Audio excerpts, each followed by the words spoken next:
Frères et frères dans le Christ, paix, joie, grâce, amour à chacun, à chacune de vous, de la part de Dieu notre Père et au nom de notre Seigneur Jésus-Christ, en ce lundi de la deuxième semaine du temps ordinaire.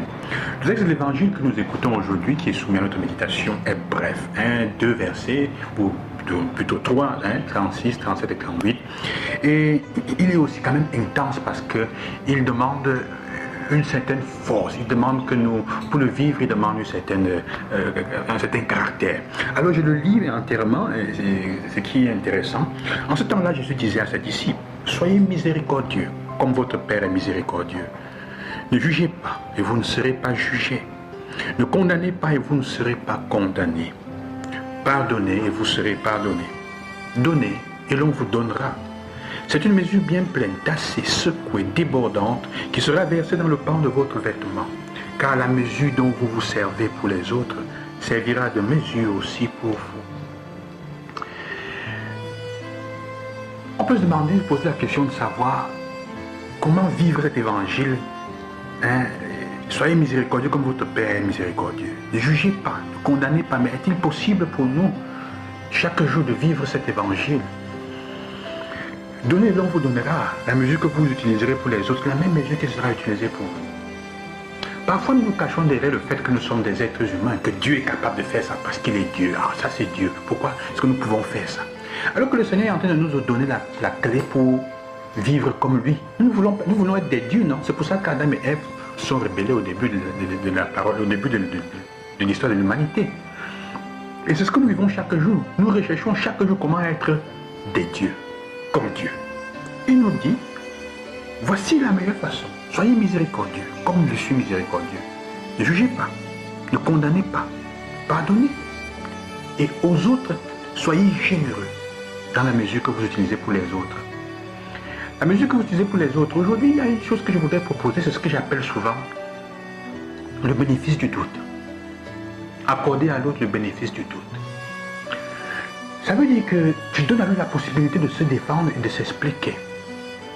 Je donne à l'autre la possibilité de faire et d'avoir fait ce qu'il ou elle a fait pour une bonne raison.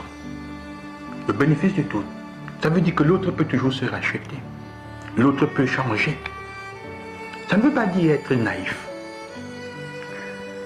Mais il est parfois difficile de vivre cela et nous avons peur souvent de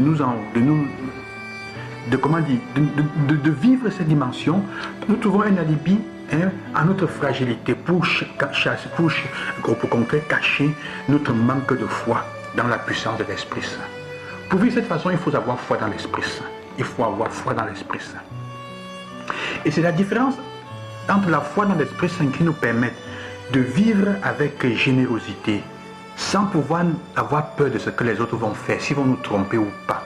Mais de manifester l'amour de Dieu, la puissance de Dieu, sans dire il peut le faire, c'est Dieu, mais nous avons un cœur, nous allons souffrir. Il dit, vis-le, fais confiance à l'Esprit, et tu vas voir que l'Esprit Saint en toi va continuer à se manifester. Même dans les difficultés, même quand on va t'attaquer, même dans les souffrances, la foi dans l'Esprit Saint va faire que Dieu va se manifester pour que les choses autour de toi aillent bien. Personne ne va t'attaquer, te faire te nuire.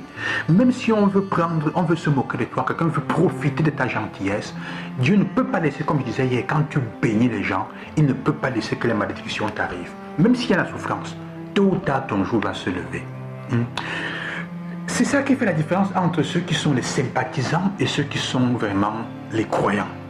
C'est ça qui fait la différence entre ceux qui passent le temps à faire, comme on dit aujourd'hui sur Internet, à liker, et ceux qui, au contraire, s'engagent à soutenir ce qu'ils voient, ce qu'ils like. Donc à être les colporteurs dans leur vie de ce qu'ils like. Et pas seulement ceux d'un jour. Dans la vie de foi, il y a beaucoup de likers. Beaucoup de likers et de likeux, si on peut dire comme ça. Mais il y a peu de croyants.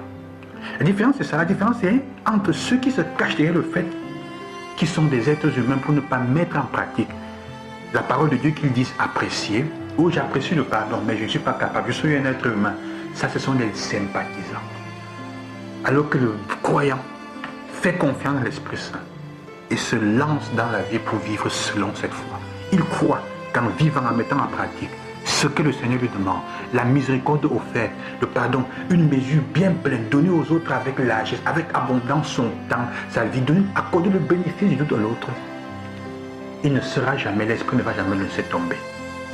Cherchez à en faire l'expérience. Alors aujourd'hui, la question que je vous pose est celle-là.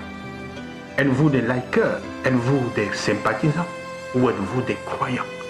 Il y a beaucoup de sympathisants dans notre foi. Ceux qui disent, oh, j'apprécie ce que Dieu dit, j'aime, ça me fait du bien, mais qui ne s'efforcent jamais de vivre cela. Quelle est la mesure de générosité que tu offres? C'est la même chose que tu recevras en retour. C'est la même chose que tu recevras en retour. Que le Seigneur vous accompagne et qu'il vous bénisse, sœurs et frères. Je voudrais terminer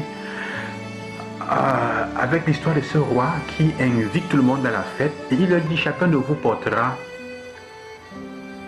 du vin avec le récipient qu'il veut. Alors ceux qui étaient plus malins disent, ah, moi je vais apporter une petite calebasse, mais je vais me mettre de l'eau dedans, parce que ce qui est sûr que les autres vont apporter du vin, qui sait, il y aura des damjans à remplir, des gros fûts à remplir. Alors chacun apporta ce qui avait une bouteille, qui un gobelet, qui un petit fût, qui avait apporté un grand fût de générosité. Alors quand ils sont arrivés, ils ont versé dans le vin qu'ils avaient dans le fût qui était préparé pour ça, les fûts qui étaient préparés pour ça. À la fin de la fête, le roi dit maintenant, ok, pour partir, chacun de vous passe par la porte et entre dans la salle du trésor et chacun remplit le conteneur qu'il a amené, le récipient qu'il a amené avec l'or qu'il y a là-bas. Ceux qui avaient apporté simplement une petite assiette ont commencé à pleurer. Ceux qui avaient apporté un fût étaient très heureux parce qu'ils avaient reçu à la mesure de leur générosité.